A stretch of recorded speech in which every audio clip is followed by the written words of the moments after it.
আসসালামু আলাইকুম প্রিয় লিসেনার, স্বাগত জানাচ্ছি সবাইকে। সবাই আশা করি ভালো আছেন এবং ভালো দলেই থাকেন। তো প্রিয় লিসেনার, গ্রামের মানুষের কাছে ভূত মানে শুধু একটি অদৃশ্য আত্মা নয়, বরং আতঙ্ক, রহস্য আর অজানার প্রতীক।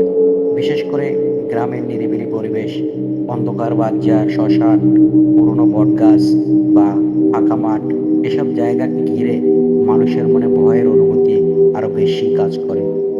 অনেক গ্রামের মানুষ বিশ্বাস করেন, যারা অপমৃত্যুতে মারা যায় বা অসম্পূর্ণ ইচ্ছা নিয়ে পৃথিবী ছেড়ে চলে যায়, তাদের আত্মা ভূত হয়ে ঘুরে বেড়ায়।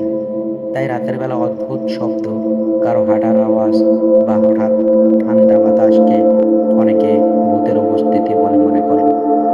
গ্রামে প্রচলিত কিছু ভূতের ধারণা, যেমন শাকচুন্নি, পেতনি, নিশি, আলেয়া, জিন বা অশরীরী আত্মা। বিশেষ করে নিশির ডাক নিয়ে গ্রামের মানুষের মধ্যে অনেক ভয় আছে। বিশ্বাস করা হয়, গভীর রাতে কেউ নাম ধরে ডাকলে সাড়া দেওয়া উচিত নয়।